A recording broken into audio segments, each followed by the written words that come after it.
자, 제목을 다시 보시면 제목은 신앙의 성장 과정입니다. 자, 두 번째 시간이고 먼저 지난주의 말씀을 잠시 요약의 말씀을 드리겠습니다. 우리가 사람마다 신앙생활을 이제 성도들이 신앙생활을 하게 되는데 그 가는 과정 자체가 다 다른 것 같아도 그 달려가는 그 여정 자체가 다르지 않더라고 제가 말씀을 드렸습니다. 왜냐하면 우리가 여러 가지 환경과 상황 가운데 다 틀린 삶을 사는 것 같아도 하나님께서 우리를 훈련하는 과정은 다 같은 과정을 밟습니다. 그 대표적으로 이제 그걸 설명한 내용이 우리가 지난주에 말씀드렸던 철로 역정의 내용입니다. 철로 역정을 보면 그 가는 순서가 쭉 되어 있습니다. 크리스찬이 갔던 그 과정을 나중에 2부에서 보면 그의 부인과 그의 자녀들이 똑같이 그 과정을 가죠. 같은 과정을 가는 겁니다. 같은 과정을 가되 어떤 사람은 그 모든 과정을 힘들게 지나가는 사람이 있는가 하면 2부의 내용과 같이 그 부인과 그 자녀들은 쉽게 가는 사람이 있죠. 왜 그 차이가 뭐냐? 그 차이는 그 과정을 알고 가느냐, 그 과정을 전혀 모르고 가느냐, 그 차이입니다. 하나님은 어떻게 보면 그 과정을 우리에게 미리 다 설명을 해줬어요. 그 설명이 뭐냐면 실제적으로는 성경입니다. 성경에는 그 과정이 다 기록이 돼 있단 말이에요. 근데 우리가 문제는 뭐냐면 성경을 알아요, 몰라요? 잘 모르고 또 봐요, 안 봐요? 잘 안 본단 말이에요. 하나님은 우리에게 분명히 천국 가는 그 모든 여정의 모습을 다 말씀해 주셨지만 우리는 그걸 잘 보지 않고 잘 또 깨닫지 못하다 보니까 많은 이제 하나님의 사람들이 이런 과정을 거치고 천국으로 가게 된다 하는 것을 이제 기록해 놓은 겁니다. 그 과정 중에 하나가 이제 제가 설명드리는 이 신앙의 성장 과정의 내용입니다. 그래서 우리가 알고 가는 것이 얼마나 중요하냐. 마치 우리가 새로운 길을 갈 때 지도를 가지고 미리 한번 쭉 이렇게 가는 거구나 하는 거 알고 가는 것과 전혀 모르고 가는 것은 천지 차이겠죠. 그런 것처럼 이렇게 우리가 이런 과정을 지나서 가는 거구나 하는 것을 알게 되면 그리고 내가 어디쯤 와 있구나 하는 것도 알 수 있고 하니까 조급해지지 않죠. 두렵지 않은 겁니다. 알면 두렵지 않습니다. 모르면 두려움도 생기고 내가 갈 수 있을까? 어떻게 뭘 만날까? 이런 것 두려움 때문에 제대로 못 간단 말이에요. 확신을 가지고 못 가는 거죠. 근데 우리는 확신을 가지고 갈 수 있어야 됩니다. 왜? 이미 우리는 다 보고 가기 때문에. 아멘. 그래서 우리는 신앙의 성장 과정이라는 이 과정을 잘 이제 배워서 확신 가운데 이 길을 걸어갈 수 있어야 되는 겁니다. 그래서 내가 어디쯤 가고 있구나, 얼만큼 갔구나, 앞으로 나에게 무슨 일이 있구나 하는 것을 대략 짐작을 가지고 갈 수 있는 그런 모습이 꼭 되길 부탁드리고, 그래서 될 수 있으면 제가 이 말씀 드리는 것은 쉽게 가고 하고 싶어. 될 수 있으면 고난 적게 당하고 천국 가야죠. 그죠? 될 수 있으면 고난 적게 당하고 천국까지 갈 수 있는 그런 우리의 모습이 꼭 되기를 부탁을 드리고, 자, 그래서 신앙의 시작에 대한 말씀을 드렸습니다. 빨리 정리해야지. 신앙의 시작은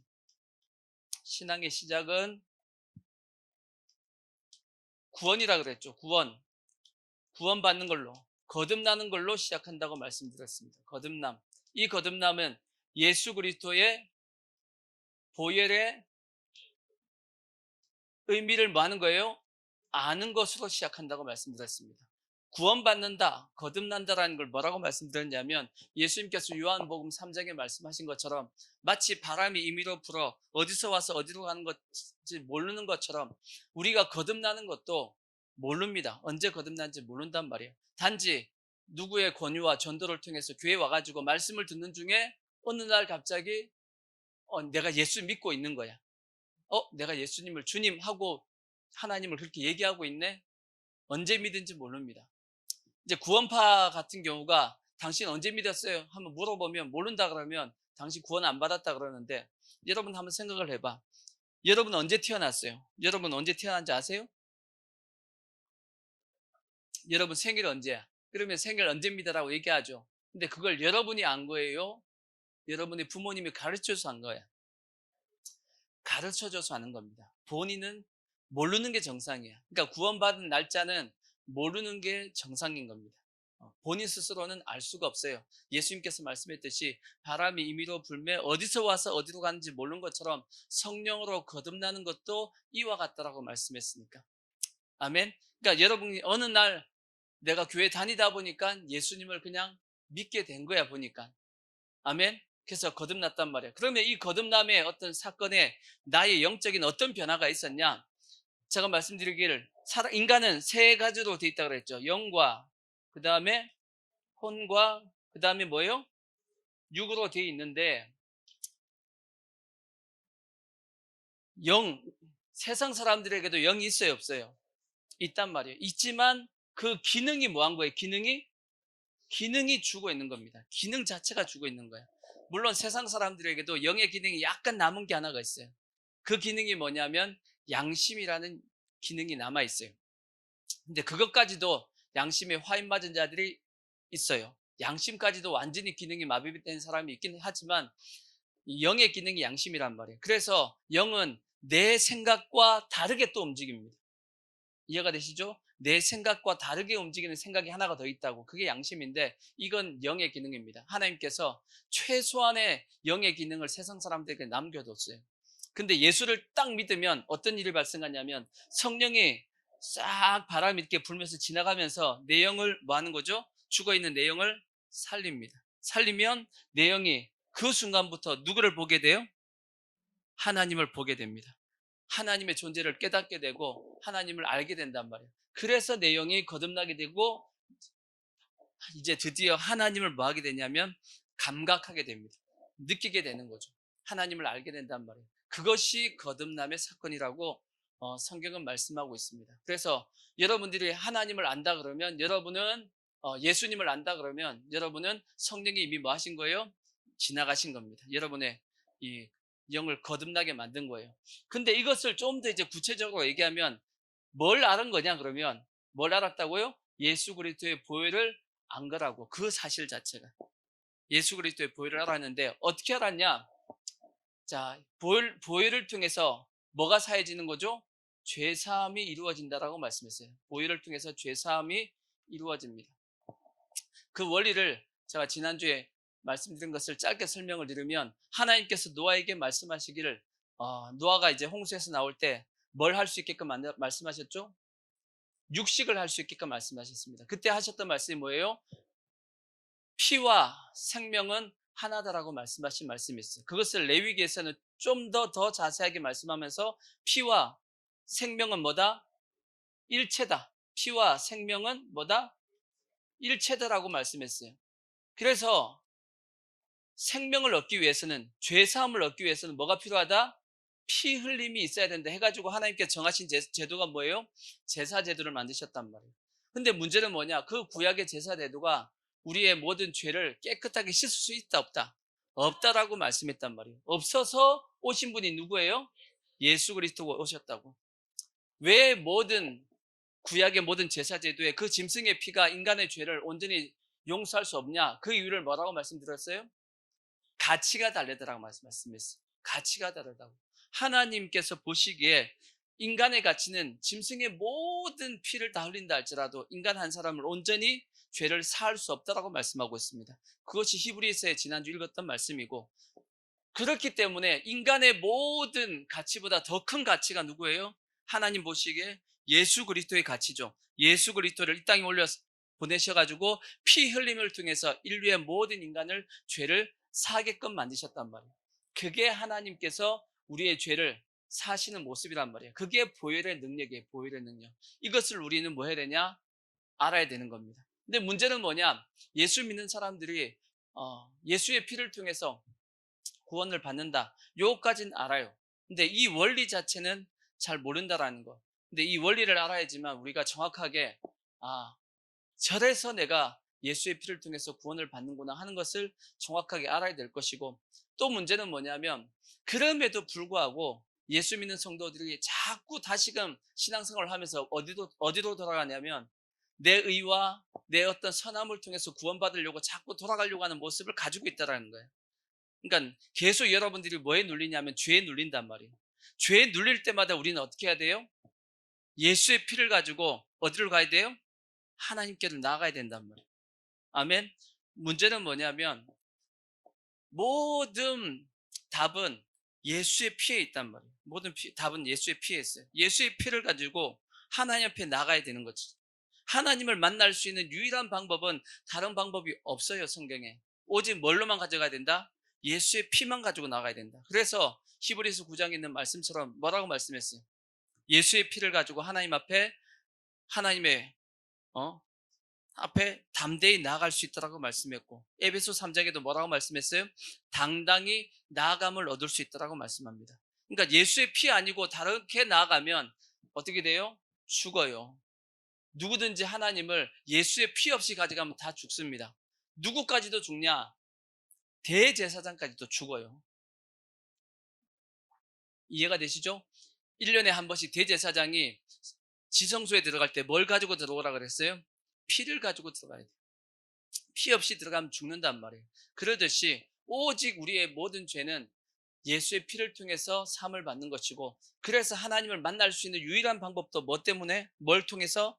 예수의 피를 통해서만 가능하다고 말씀했어요. 그래서 예수의 피는 세 가지를 확실하게 해결했다고 말씀했죠. 첫 번째가 뭐예요? 죄의 문제, 공의죠. 공의, 하나님의 공의. 두 번째, 죄책감, 다르게 얘기하면 양심의 문제를 확실히 온전히 해결했다라고 히브리서에 기록하고 있죠. 그 다음에 사탄의 참소, 이것도 사탄이 넉넉하게 뭐 한 거예요? 대가를, 집을 받았습니다. 근데 또 사탄이 찾아와가지고 자꾸 우리를 미혹한단 말이에요. 그게 사기치는 거라고. 돈을 두 번 받으려고 그러는 거예요. 이해가 되시죠? 속으면 돼요, 안 돼요? 속으면 안 된단 말이에요. 우리는 항상 그래서 여러분, 이런 말씀을 제가 드리고 싶은 것은 뭐냐? 여러분, 죄의 문제를 해결하고 싶다 하면 자꾸 죄를 바라보시면 안 돼. 죄를 자꾸 보면 죄에 더 늪에 더 빠집니다. 어떻게 해야 되냐? 죄 때문에 여러분이 눌리고 있다라면 계속 더 어디를 쳐다봐야 돼요? 하나님을 쳐다봐야 돼. 예수의 피를 쳐다봐야 돼. 아시겠죠? 예수의 피를 쳐다봐야지만 죄의 문제를 해결할 수 있는 거지. 자꾸 이 죄 짓지 말아야지, 이 죄 짓지 말아야지 하고 죄에 자꾸 눌리면 계속 죄의 늪에 빠져들어갑니다. 더 하나님 바라보십시오. 더 하나님의 은혜를 사모하시라고. 그러면 죄의 문제는 어느 날 자연스럽게 사라져 있어요. 아시겠죠? 자, 지난주 여기까지 말씀을 드리고, 이어서 이제 제가 말씀드리고 싶은 것은 뭐냐면, 그럼에도 불구하고 이 죄의 사함에 대한 오해가 있어, 오해. 성도들이 오해하는 게 있습니다, 오해하는 게. 그 첫 번째가 뭐냐면, 자백입니다. 죄의 자백. 죄에 대해서 자백한다고 용서받는 거 아니에요? 당연한 거지. 죄에 대한 자백이 용서받는 것이 아니고, 자백을 뭘로 해야 돼요? 예수의 피로 해야 돼. 아시겠죠? 세상 사람들도 자기가 죄인이라고 얘기를 해요. 근다고 죄가 해결되는 게 아니란 말이야. 그 죄를 반드시 어디로 가지고 가야 돼요? 예수의 피를 가지고 가야 돼. 아시겠죠? 자백이 용서되는 것이 아니고 무엇이? 예수의 피가 우리의 죄를 용서한다는 걸 꼭 기억하시고, 두 번째, 느낌을 쫓아가면 안 돼.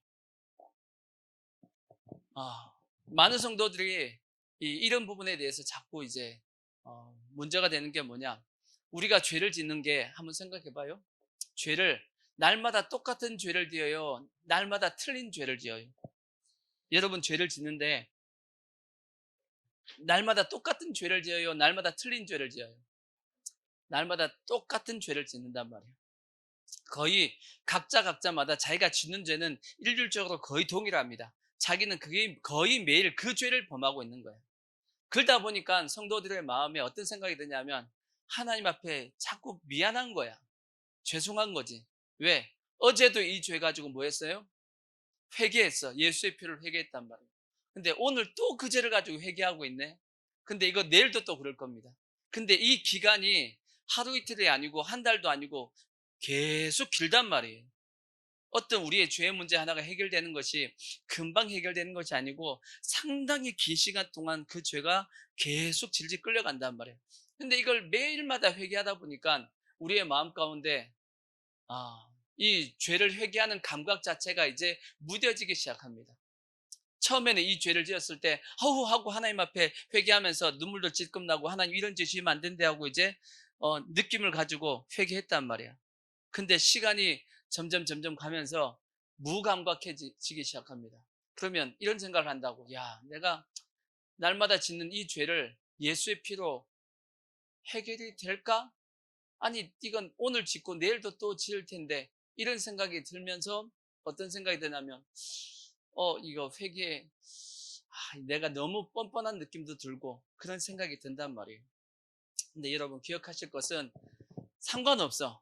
매일 똑같은 죄를 회개해, 예수의 피를 가지고 회개한다 할지라도, 예수의 피로, 여러분, 용서가 돼야 안 돼요?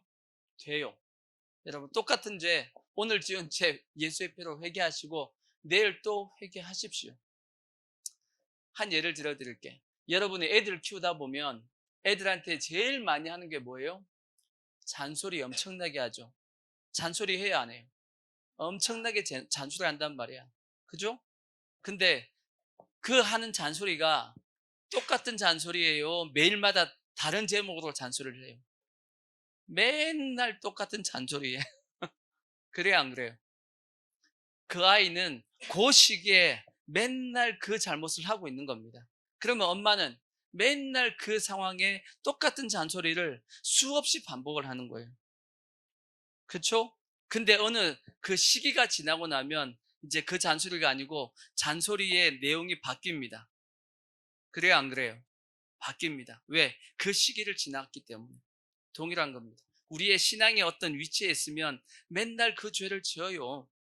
근데 이걸 반복하면서 본인도 계속 회개하고 하면서 신앙이 자라면서 자연스럽게 그 죄는 싹 사라지고 또 다른 죄가 이제 싹 올라옵니다.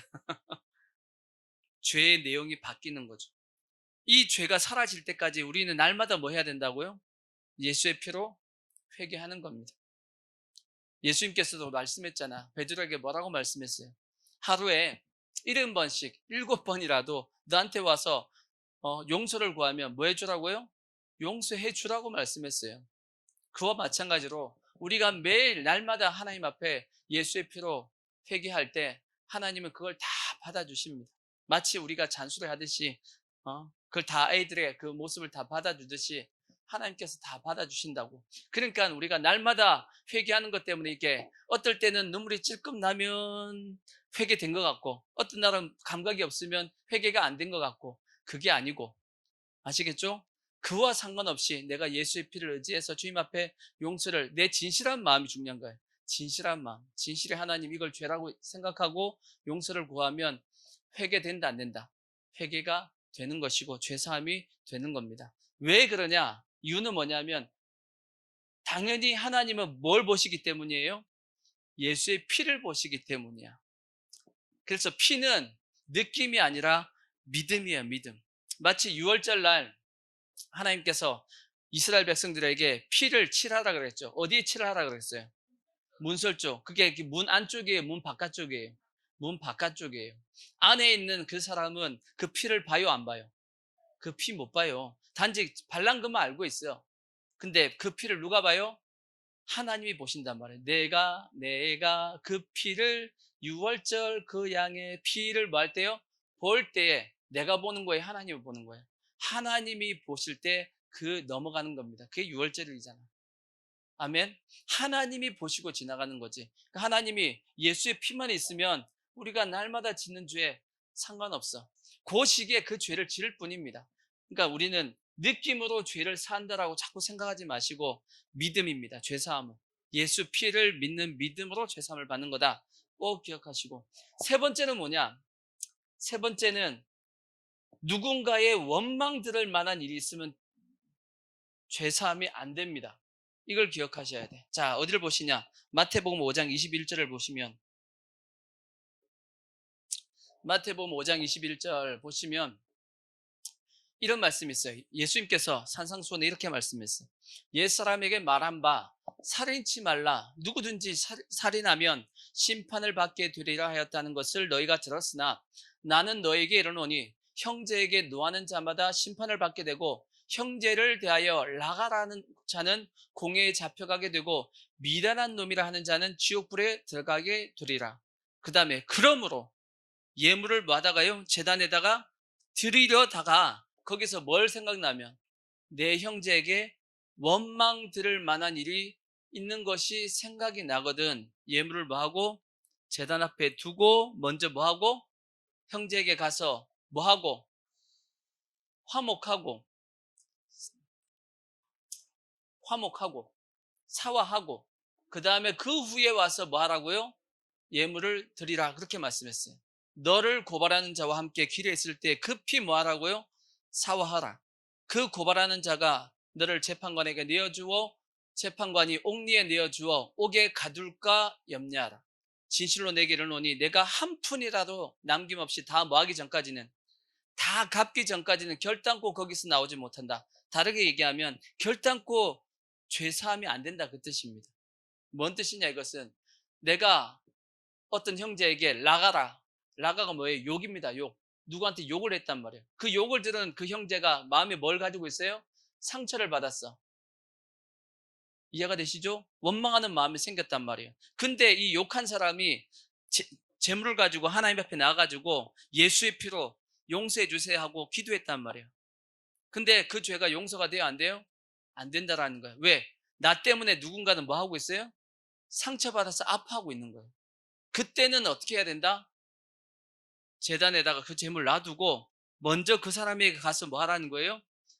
용서를 빌라는 겁니다. 급히 사과하라는 거죠. 용서를 빌어서 그 사람이 나에게 원망하던 그 마음을 뭐 해줘야 돼요? 풀어줘야 돼. 풀어줘야지만 어떤 일이 발생하냐면 내 죄를 온전히 살 수 있다는 거예요. 만약에 그 사람이 나에 대한 원망이 풀어지지 않으면 내가 옥에서 나올 수 있다 없다? 옥에서 나올 수 없다라는 것은 죄사함을 받을 수가 없다 그 뜻입니다. 이해가 되시죠? 그러니까 누군가 나에게 원망하는 것이 있다면 나는 그 사람의 그 원망과의 관계를 해결해야지만 하나님의 관계가 해결된다 그 뜻입니다. 요런 것에 대한 제사가 뭐냐? 이게 구약 제사의 속건제입니다. 속건제. 구약에 5대 제사가 있었죠. 5대 제사. 첫 번째 뭐예요? 번제, 그 다음에 소제, 그 다음에 화목제, 그 다음에 속제제, 그 다음에 속건제가 있잖아. 근데 이 속건제는 뭐 여러 가지 제사의 모습이 있는데 그 중에 하나가 뭐냐면 나 때문에 누군가가 피해를 당했어. 피해를 당했으면 이 사람은 어떻게 되냐? 하나님 앞에 제사를 드리고 또 한편으로 뭐 해야 돼요? 그 사람에게 피해 보상을 해줘야 돼. 그래야지만 그 제사가 온전하게 되어지는 거예요. 자, 어딨냐? 레위기서 6장을 보십시오. 레위기서 6장 1절 보시면 레위기서 1장 6절 보시면 이런 말씀이 있다고. 여호와께서 모세에게 말씀하여 이르시되 누구든지 여호와께 신실하지 못하여 범죄하되 그 곧 이웃이 맡긴 물건이나 전당물을 속이거나 도둑질하거나 착취하고도 사실을 부인하거나 남의 잃은 물건을 줍고도 사실을 부인하여 거짓 맹세하는 등 사람이 이 모든 일 중에 하나라도 행하여 범죄하면 다 무슨 관계예요? 누군가 이웃의 것을 뭐 한 거예요? 내가 도둑질한 겁니다. 뭔가 내가 가져간 겁니다. 상대방에 뭘 준 거예요? 피해를 준 거야. 이해가 되시죠? 그런 일이 있으면 이는 죄를 범하였고 죄가 있는 자니 그 훔친 것이나 착취한 것이나 맡은 것이나 잃은 물건을 주운 것이나 그 거짓 맹세한 모든 물건을 뭐하되 돌려보내되 곧 그 본래 물건에 뭘 다하여 5분의 1을 더하여 돌려보낼 것이니 그 죄가 드러나는 날에 그 임자에게 줄 것이요 그는 또 그 속건 제물을 여호와께 가져갈지니 곧 내가 지정한 가치대로 양떼 중 흠없는 수장을 속건 제물을 위하여 제사장에게로 끌고 갈 것이요 제사장은 여호와 앞에 그를 위하여 속죄한즉 그는 무슨 허물이든지 사함을 받는다라고 되어 있습니다. 뭐냐? 누구에게 피해 준 거 있으면 그 피해에 대해서 5분의 1을 더해줘서 피해 보상을 해줘야지만 죄사함을 받는다 그 뜻입니다. 이해가 되시죠? 그래서 내가 어떤 죄를 범하고 내 죄로 말미암아 누군가가 지금 현재 고통을 당하고 있으면 내가 하나님 앞에 나와가지고 하나님 용서해 주세요 하고 용서받는 걸로 끝나는 것이 아니고 반드시 뭐 해야 된다고요? 그 사람에게 가서 그 사람의 피해를 보상해 주든지 그 사람이 나를 용서할 때까지는 그 죄가 용서가 안 된다는 겁니다. 아무리 예수의 피를 가지고 기도해도 용서가 된다 안 된다? 그거는 안 된다는 뜻이에요. 예전에 밀양이라는 영화가 있었어요. 밀양. 이런 영화가 있었어요. 주인공이 누구냐면 전도연이었던 거예요. 전도연이 주인공이었는데 이게 반기독교 영화입니다. 기독교를 공격하려고 영화 잘 보셔야 돼. 영화 중에는 교회를 공격하려고 만든 영화가 상당히 많습니다. 특히 오늘날 이 동성애 영화도 마찬가지. 동성애 같은 영화를 만들어 가지고 동성애가 마치 자연스러운 것인 양 막 지금 온 세계가 지금 난립니다. 그러니까 우리가 영화 보면서 세상의 어떤 문화에 지금 도취되면 안 돼. 취하면 안 되고 속으면 안 됩니다. 잘 분별하셔야 돼. 이 영화도 이 미량이라는 이 영화도 마치 교회 얘기를 지금 하는 것처럼 하면서 교회를 뭐 하는 거냐면 공격하려고 교회의 논리가 교회에서 얘기하는 죄사함이 잘못된 거다라고 하는 어떤 그런 인식을 이 영화를 통해서 세상 사람들에게 막 전해주려고 만든 영화가 밀양입니다. 그러니까 그때 이제 한번 누가 이제 보라 그래가지고 이런 내용이 있다고 보라 그래갖고 한번 봤더니 그 내용이 어떤 내용이냐 이런 내용입니다. 이 전도연이 이제 자기 아들하고 이제 유치원생이었나 아니 초등학생 저학년이었나 그 아이들과 함께 밀양이라는 이제 곳으로 내려오게 됩니다. 거기서 이제 살면서 자기 아들을 이제 학원에 보냈어요. 근데 학원에 보내는데 어느 날 그 자기 아들이 유괴가 돼버렸어. 유괴가 되는데 나중에 보니까 그 유괴범이 누구였냐면 그 학원 원장이었단 말이에요. 근데 유괴하고 그 아이를 어떻게 해요? 죽여버렸단 말이에요. 이 전도연이가 엄마가 자기 아들을 죽었으니까 얼마나 고통스럽겠어. 안 그러겠어요? 엄청 고통스러워가지고 결국은 그 고통 가운데 어디를 찾아가냐면 교회를 찾아간단 말이에요. 그래서 예수를 믿게 된다고. 그래서 예수를 믿어가지고 하나님의 은혜를 체험하게 됩니다. 은혜를 체험해가지고 비록 자기 아들을 죽인 그 원장을 내가 하나님 앞에 용서를 받았으니까 나도 그 원장을 용서해야지 해가지고 이 전도연이 누굴 찾아가냐면 그 학원 원장, 감옥에 가 있는 그 학원 원장을 찾아간단 말이에요. 찾아갔는데 이제 문제가 생긴 겁니다. 그 학원 원장이 깜빵 안에서 감옥 안에서 누굴 믿어요? 예수님을 믿어버렸네. 예수 믿은 게 좋은 거 아니야? 좋은 건데 이 학원 원장이 뭐라고 얘기하냐면 내가 여기서 하나님 앞에 모든 죄를 다 용서받았습니다라고 얘기하는 거예요. 그러니까 전도원이 앞에서 같이 면회하면서 미쳐버리는 거지. 자기는 이렇게 힘들고 어려운데 저 사람은 하나님 앞에 죄 용서받았다고 자기한테 내한테 미안한 감정이 없는 거예요. 그러면서 이제 전도원이 이제 거기서부터 교회에 대해서 막 미쳐버리는 거지. 하여튼 그런 내용이 밀양의 내용이에요. 보세요. 한번 보자고. 그 학원 원장, 그 아들을 죽인 학원 원장의 죄가 온전히 용서함 받은 거예요, 안 받은 거예요? 용서함 됐어요, 안 됐어요?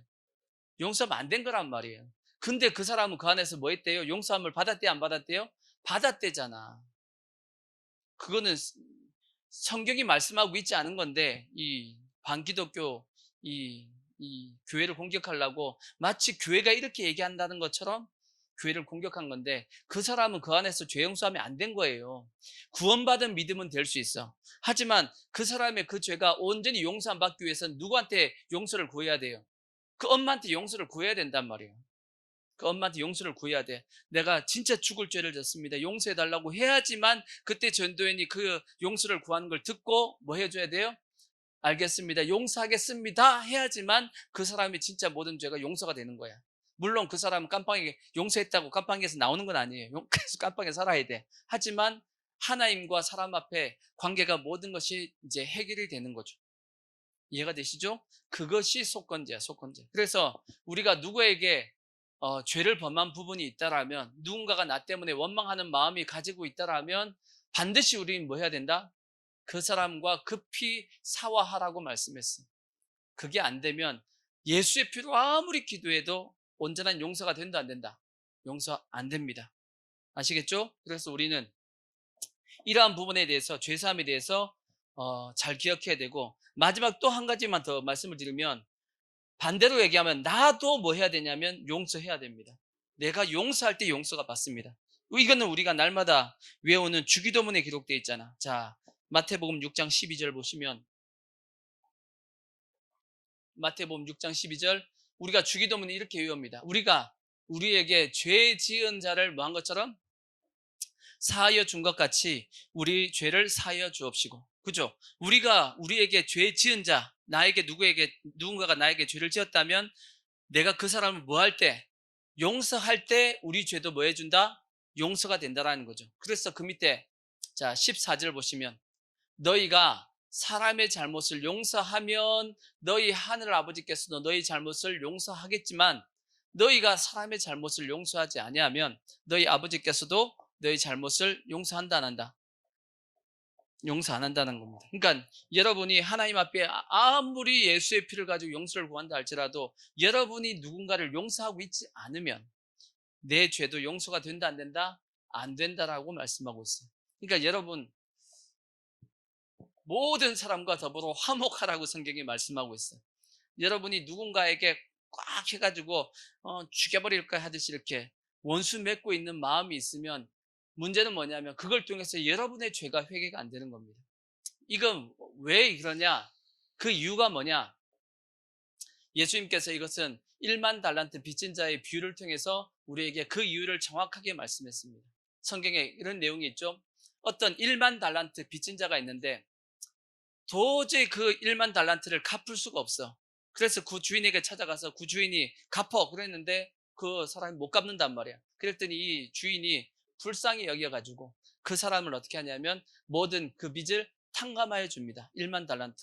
근데 탕감받은 그 사람이 밖을 나가다가 누굴 만나요? 자기에게 100데나리온 빚진 자를 만나게 되죠.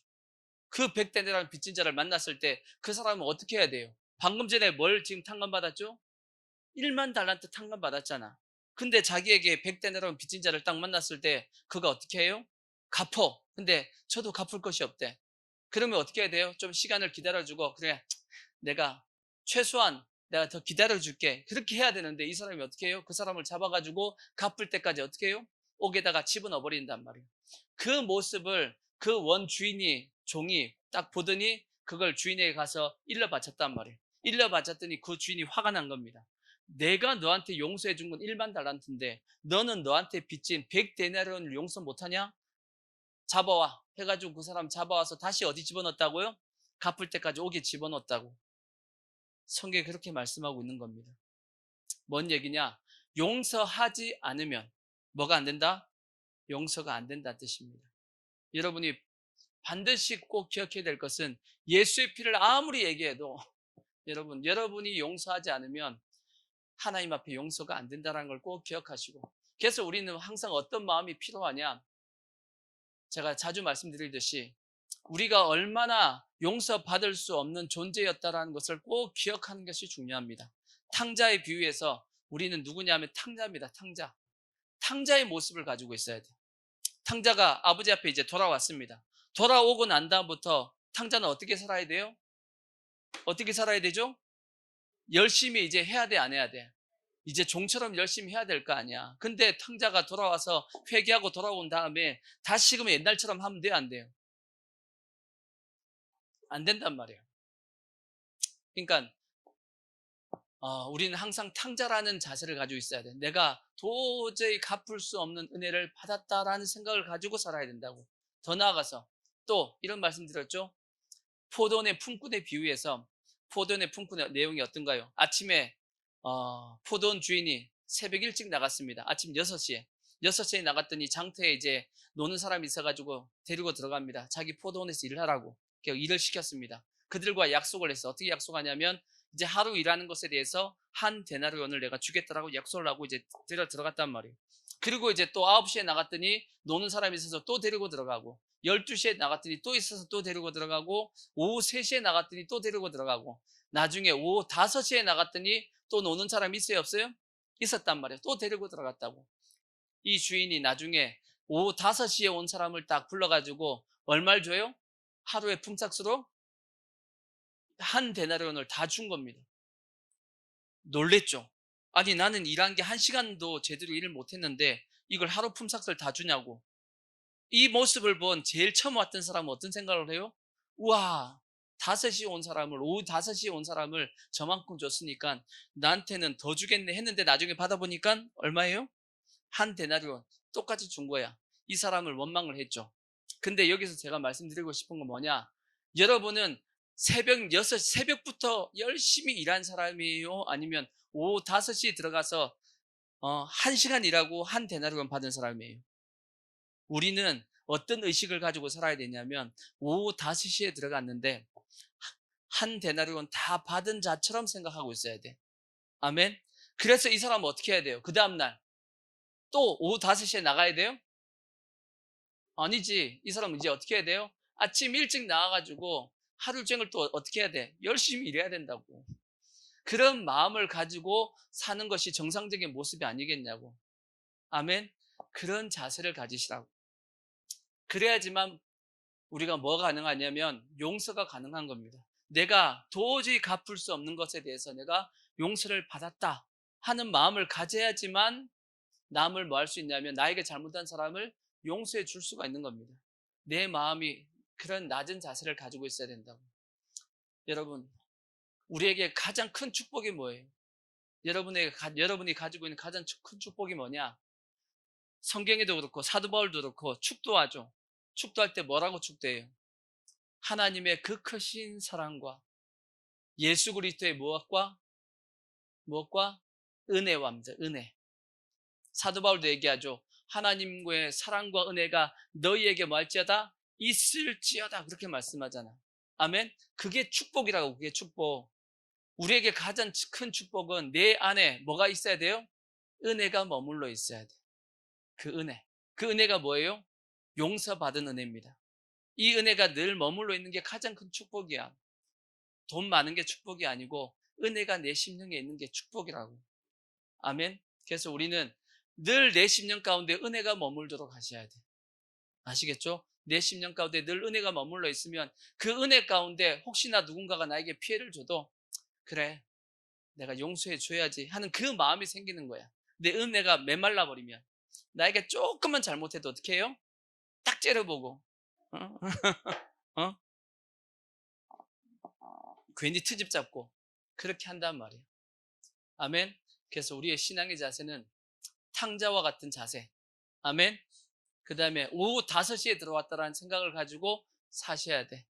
아시겠죠? 그래야지만 우리는 뭐가 가능하냐면 용서가 가능하고 이 용서가 가능할 때 하나님으로부터 뭘 받을 수 있어요? 우리도 용서를 받을 수 있다고.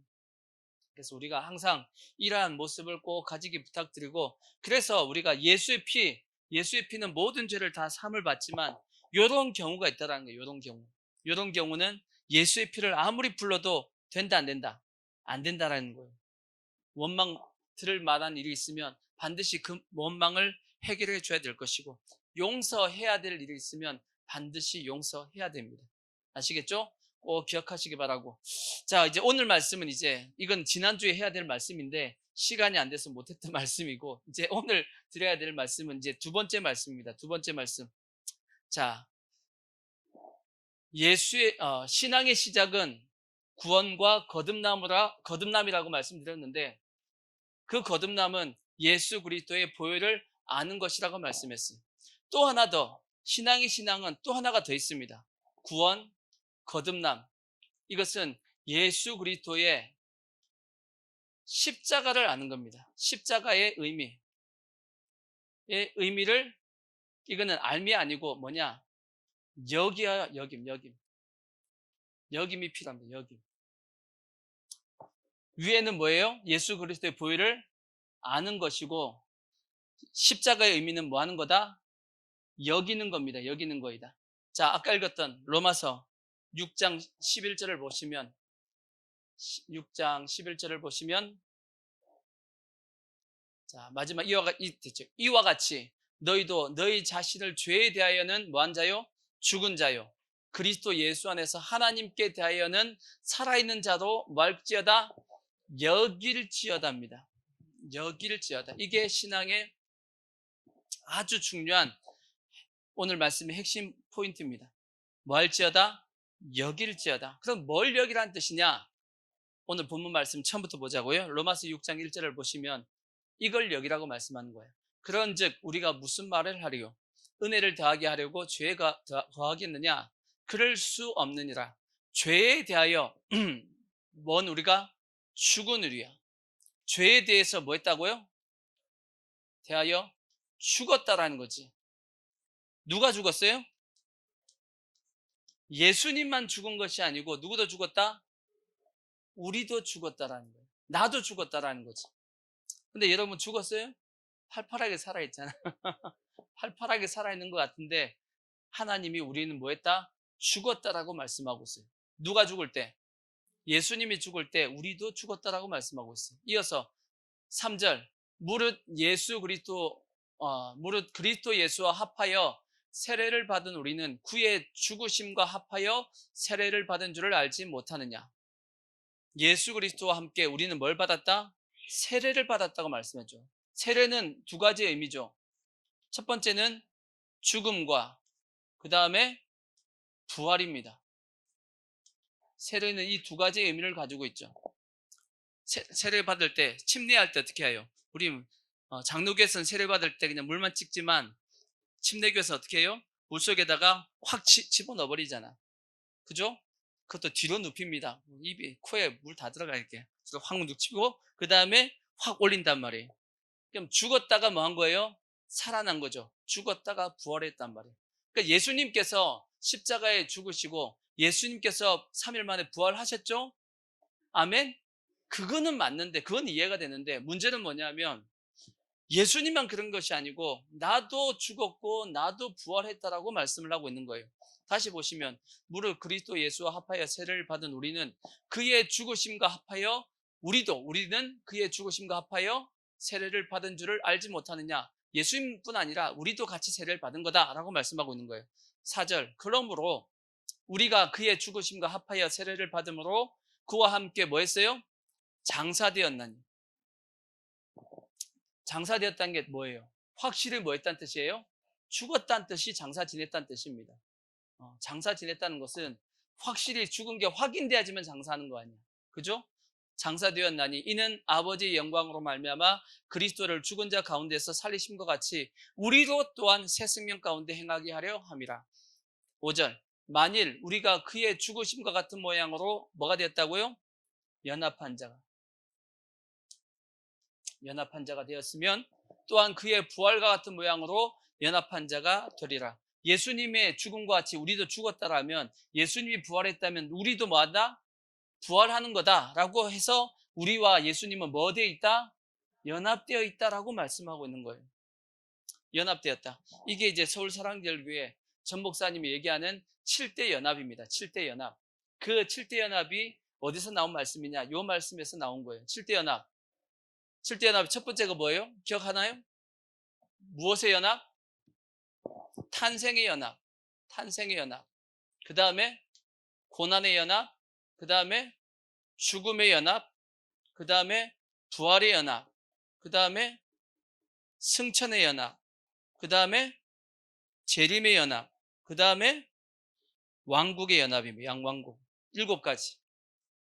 7가지의 7대 연합이라고. 이게 뭐냐? 예수님께서 이 땅 가운데 이루신 일입니다. 예수님께서 이루시는 일이고 앞으로 이루어 갈 일입니다. 예수님께서 나중에 어디까지 가세요? 왕국, 천년 왕국에 뭐가 되세요? 만왕의 왕이 되신다고. 이해가 되시죠? 근데 문제는 예수님만 이 길을 가는 것이 아니고 누구도 같이 간다?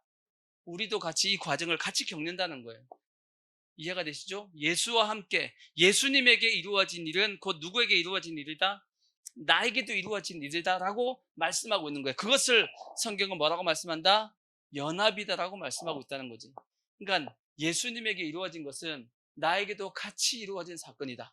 그래서 우리가 다시 6절 보시면 우리가 알거니와 우리의 옛사람이 예수와 함께 십자가에 못 박힌 것은 죄의 몸이 죽어 다시는 우리가 죄에게 종로를 타지 아니하려 함이니 이는 죽은 자가 죄에서 벗어나 의롭다 하심을 얻었습니다. 만일 우리가 그리스도와 함께 죽었으면 그리스도와 함께 우리가 죽었다라면 다시 그와 함께 살 줄 부활할 줄 믿노니 이는 그리스도께서 죽은 자 가운데서 살아나셨음에 다시 죽지 아니하시고 사망이 다시 그를 주장하지 못할 줄을 알미로다. 그가 죽으심은 죄에 대하여 단번에 죽으심이요 그가 살아나심은 하나님께 대하여 살아계심이니 이와 같이 너희도 너희 자신을 죄에 대하여는 뭐예요? 죽은 자요 그리스도 예수 안에서 하나님께 대하여는 뭐 할 자로? 살아있는 자로 뭐 할지어다? 여길지어다 그렇게 여기시라는 거야. 그러면 예수님은 지금 어느 위치까지 올라가 계세요? 어디까지 가 계신 거야? 탄생은 이미 탄생하셨고 이 땅에 탄생하셨고 그 다음에 고난 받으셨죠? 그 다음에 예수님 죽으셨죠? 예수님께서 또 부활했어요 안 했어요? 부활했죠? 부활하시고 어디 가셨어요? 승천하셨죠? 그러니까 예수님 지금 어디까지 계신 거야? 예수님 재림했어요 안 했어요? 재림 안 했어요 예수님. 그러니까 예수님 어디 계시죠?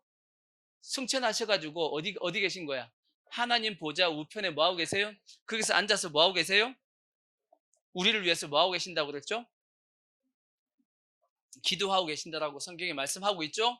우리를 위해서 친히 강구하고 계시다고 하나님 보좌 우편에서 성경이 여러 곳에 그걸 말씀하고 있다고. 그럼 예수님의 위치가 어디 있다고요?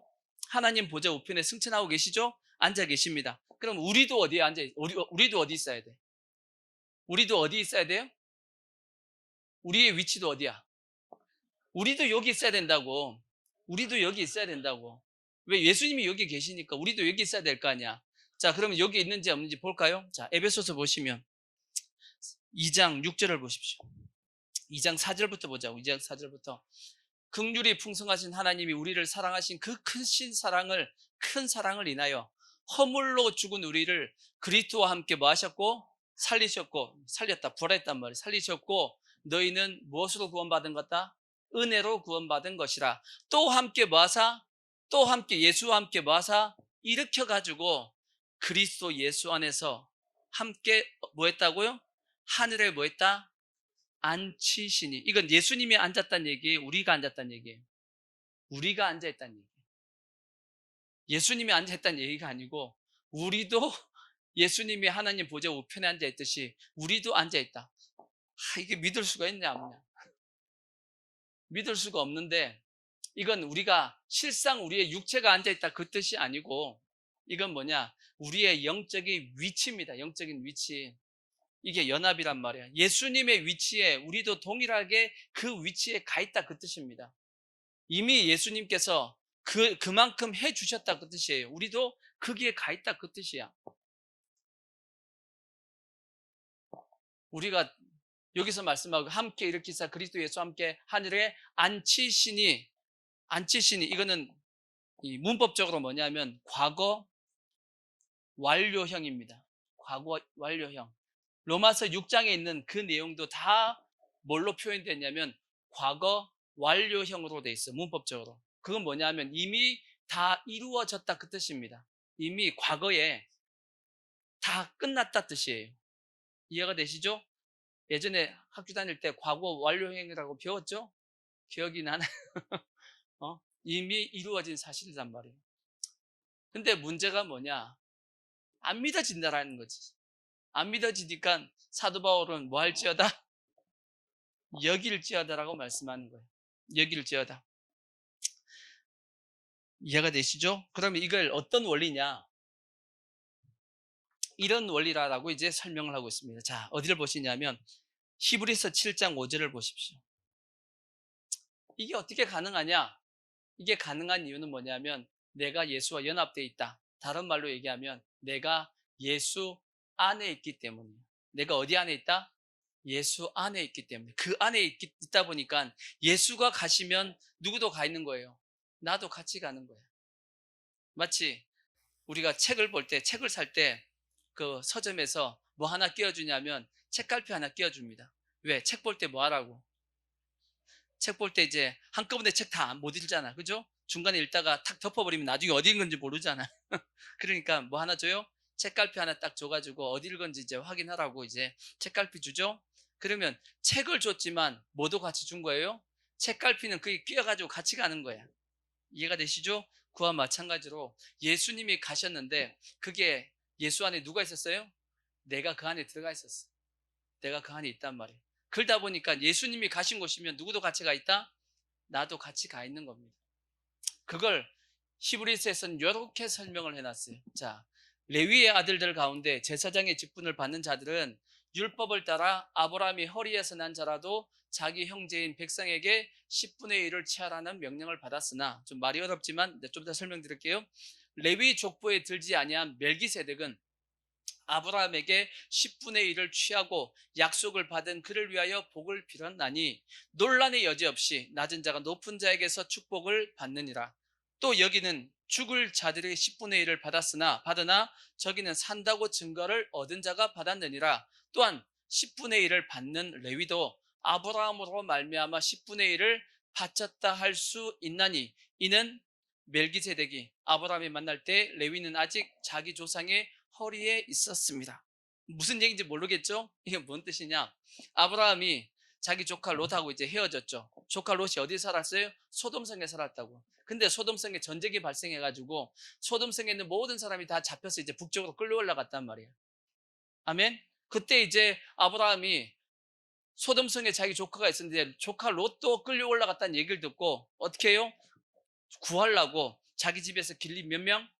318명과 또 자기가 그 동맹한 이제 사람들과 모아가지고 쫓아가잖아. 쫓아가서 전쟁을 해서 승리하고 돌아왔단 말이야. 그 돌아오는 길에 누가 마중을 나왔어요? 멜기세덱이라는 사람이, 왕이 살림왕 멜기세덱이 나와가지고 아브라함을 맞았다고. 그 맞아가지고 아브라함이 멜기세덱을 축복해 줬어요? 멜기세덱이 아브라함을 축복했어요? 멜기세덱이 아브라함이 축복해 줬죠. 그럼 누가 높다는 뜻이에요? 멜기세덱이 더 높다는 얘기예요. 그래서 이 멜기세덱은 누구다? 예수 그리스도의 모형이다라고 이제 나주 사도 바울이 이제 설명하고 있는 내용인데, 그때 아브라함이 축복을 받고 뭘 드려요?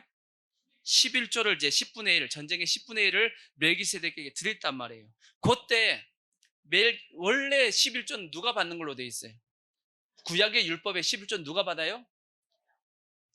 제사장 지파에는 레위 지파가 받는다고. 레위 지파가 받는다고. 그죠?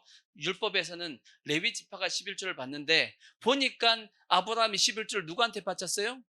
멜기세덱에게 바쳤는데, 그때 레위는 태어나지도 않았어.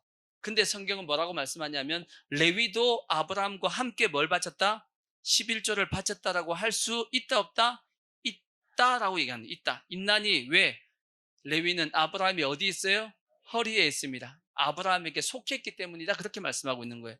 아까 읽었던 말씀. 그래서 9절 보시면 또한 10분의 1을 받는 레위도 아브라함으로 말미암아 10분의 1을 바쳤다 할 수 있다 없다? 있다라고 얘기하는 거지. 왜? 레위는 아브라함에게 속해 있기 때문에 아브라함에게 속했던 레위도 11조를 바친 것과 같은 겁니다. 그래서 그 안에 있으면, 그 안에 있었기 때문에 같이 간다는 뜻이지. 이해가 되시죠? 그와 같이 우리가 예수 안에 있기 때문에 예수님에게 이루어진 것은 마치 뭐와 같다? 나에게 이루어진 것과 동일한 거다, 같은 거다라고 말씀하고 있는 거예요. 원리 자체가. 어렵나요? 이게 믿기지 않는단 말이에요. 믿기지 않는다고. 자, 근데 여러분에게 뭘 말씀드리고 싶으냐면 이걸 말씀드리고 싶어요. 하나님께서 우리를 만드셨을 때, 인간을 만드실 때 하나님은 우리의 존재 자체를 그냥 우리가 하나님이 그냥 만들고 싶어가지고 그냥 대충 만든 그런 존재가 아닙니다. 우리 인간이라는 존재는 하나님이 보시기에 엄청나게 존귀하게 만들었어요. 얼만큼 존귀하게 만들었냐? 하나님께서 아담을 만드실 때 어떻게 만들었다고 돼 있어요? 아담을 만드실 때 어떻게 만들었어요? 하나님의 형상과 모양으로 만들었다라고 돼 있어요. 하나님의 형상과 모양으로 만들었다. 왜요? 왜 하나님의 형상과 모양으로 만들었죠? 뭐 하려고? 뭐 하려고요? 서로 사랑하려고. 여러분, 어? 집사님, 전 집사님, 옷가게 가가지고, 옷가게 가가지고 옷을 사시잖아. 옷을 사시죠? 옷 살 때, 옷 입어봐요, 안 입어봐요? 입어보죠? 입어봤을 때, 어떤 옷을 딱 입어요? 내가 딱 입었을 때 딱 뭐 한 거? 딱 맞는 걸 사잖아. 내 체형에 맞는 걸 사죠. 그죠? 우리 아들하고 저하고 이제 옷을 사러 갔는데 아들이 이제 아빠한테 옷을 사주기 위해서 이제 같이 갔다고 생각해 봐요. 근데 아들이 아빠 옷 사준다 그러면서 자기가 옷을 막 입어봐. 입을 딱 보더니 아우 마음에 들어. 아빠 이거 입어. 이렇게 하면 돼, 안 돼? 이건 지 옷 사는 거야, 아빠 옷 사는 거야? 이건 지 옷 사는 거지. 그렇죠? 아빠 옷을 살라 그러면 누구한테 입혀봐야 돼? 아빠한테 입혀서 아빠가 딱 입고 아, 딱 나한테 맞다 한 걸 골라야 될 거 아니야. 그러지 않겠어요? 그러듯이 하나님께서 인간을 만드실 때 하나님의 형상과 모양으로 만들었다는 것은 하나님의 체형에 딱 맞게끔 만들었다, 그 뜻이에요. 쉽게 얘기하면 뭐 하려고? 하나님께서 인간을 뭐 하시려고? 입으시려고. 하나님이 인간을 입으시려고. 다르게 얘기하면 하나님이 인간 속에 뭐 하려고요? 들어오려고 만든 거야. 인간을 만든 목적은 하나님이 인간 속에 뭐 하려고요? 들어오려고 만드신 거예요. 그게 하나님께서 하나님의 형상과 모양으로 만들었던 이유입니다. 근데 한번 생각해 봐요. 여러분이 요즘 가끔 영화 같은 데 보면, 영화나 드라마 보면 영혼이 빠져나와가지고, 영혼이 빠져나왔고 다른 사람이 영혼에 쏙 들어간 거 있어요, 없어요? 그런 영화나 드라마 있죠? 한번 생각해 봐. 집사님? 다른 거, 그 집사님 한번 생각해 봐. 집사님 영혼이 싹 빠져나왔어. 빠져나와가지고 어떤 사람이 영혼에 탁 들어갈 수 있다고 생각해 봐. 어떤 영혼에 들어가고 싶어요? 어떤 사람한테 들어가고 싶어요? 여러분, 어떤 사람에게 들어가고 싶어요? 착한 사람? 아닐 거죠? 아닐 거. 진짜 그런 기회를 주면 진짜 이쁘고, 진짜 날씬하고, 어? 안 그러겠어요? 만약에 그런 기회가 주어진다라면 아마 눈에 불을 켜고 찾아다닐 거예요. 어떤 사람에게 보고 진짜 이쁘고, 진짜 와, 날씬하고, 진짜 멋진 여자의 몸에, 남자는 안 찾아 들어가겠지? 여자의 몸에 들어가려고 하지 않겠냐고. 안 그러겠어요? 아니면 100세 넘은 할머니처럼 더 이상 아이고, 그런 몸에 들어가고 싶겠어요? 아니잖아. 진짜 나보다 훨씬 더 괜찮은 사람한테 들어가고 싶은 마음이 없겠냐고. 그러겠죠? 내가 누구 속에 들어간다라고 했을 때는 최소한 내 동급 이상입니다. 내 동급, 나보다 더 나은 자에게 들어가고 싶은 거지, 나보다 못한 자에게 들어가고 싶지 않단 말이야. 그게 우리 인간의 마음이죠. 우리 마음이잖아. 그죠? 하나님이 우리 인간을 만드셨을 때 그 만드신 목적이 우리 속에 들어오려고 만드신 거라고. 왜? 그래서 하나님이 형상과 모양으로 만들었으니까.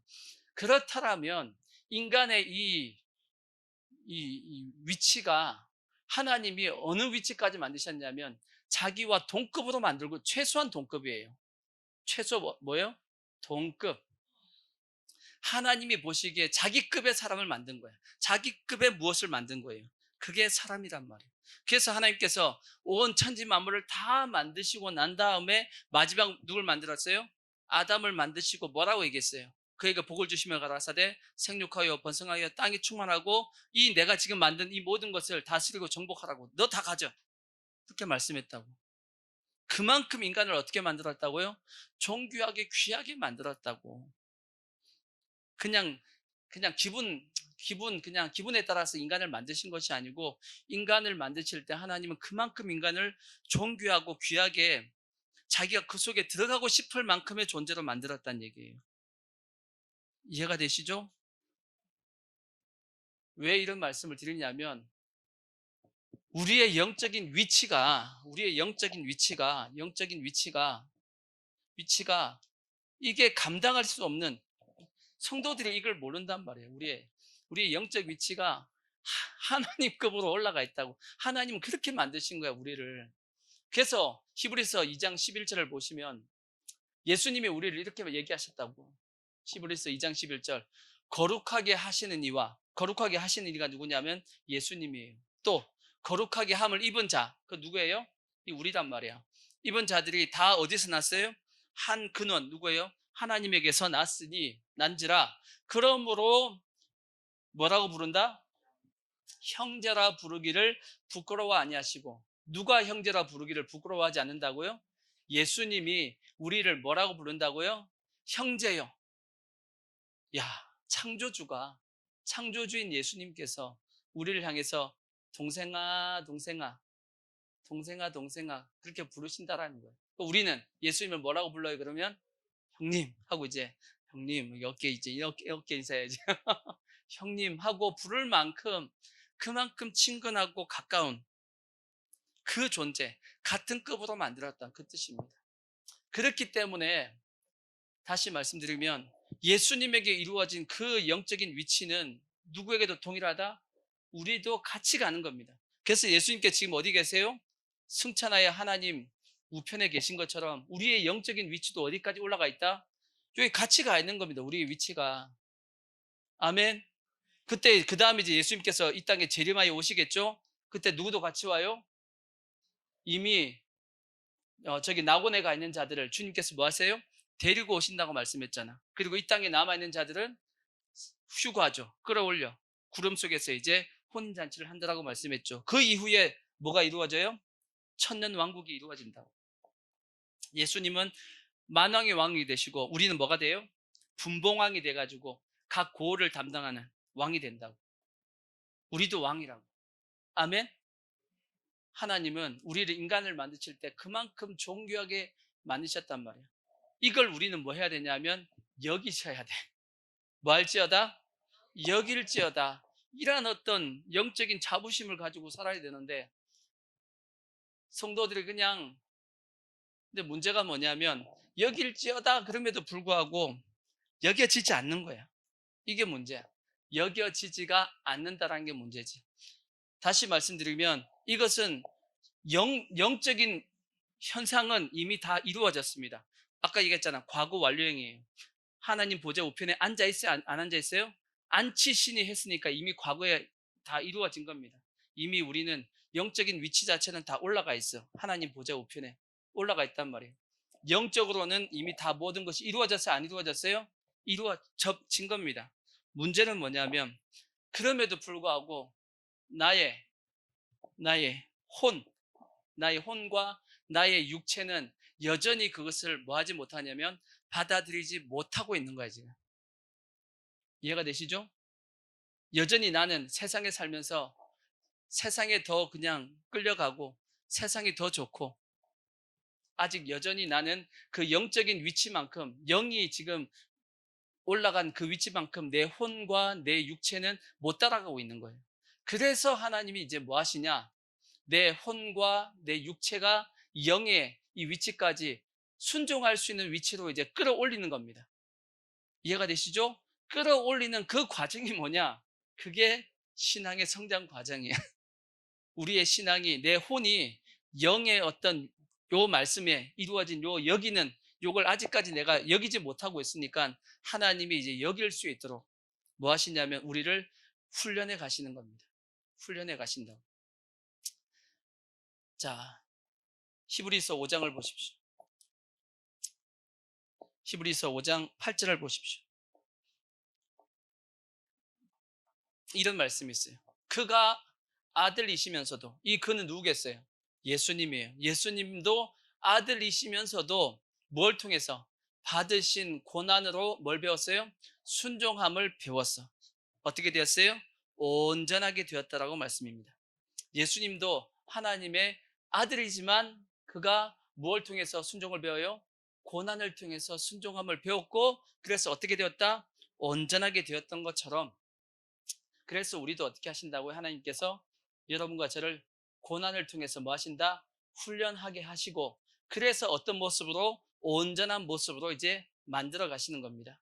그것이 우리의 신앙의 과정이고 우리의 연단의 과정이고 이거 다 거쳐야 되는 겁니다. 아멘. 바로 그냥 우리가 영적으로 확 뛰어나면 얼마나 좋겠어. 근데 그렇게 되는 것이 아니고 과정을 다 밟아야 됩니다. 그래야지만 그래서 온전한 모습이 되어져 가는 겁니다. 아멘.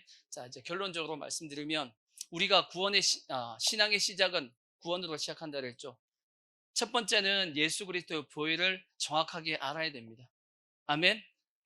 알아야 됩니다. 그리고 또 하나 구원할 때 우리가 거듭날 때 우리는 몰라. 우리는 느껴지지 못하지만 영적으로 이루어진 사건이 있습니다. 그 사건이 뭐냐?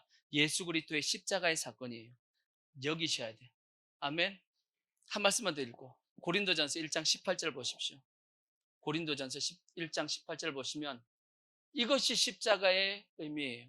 십자가의 도가 멸망하는 자들에게는 미련한 것이요 구원을 받는 우리에게는 하나님의 뭐다? 능력입니다. 십자가는 뭐다? 능력이에요. 누구의 능력? 하나님의 능력이에요. 십자가의 의미를 정확하게 우리가 여길 수 있을 때 뭐가 나타나요? 능력, 하나님의 능력이 그 사람을 통해 나타난단 말이에요. 그러니까 정확하게를 알아야겠어요? 몰라야겠어요? 알아야 됩니다. 십자가의 의미를 정확하게 우리가 알아서 하나님의 능력이 우리를 통해서 나타나야 되죠. 근데 그냥 되어진다? 아니에요.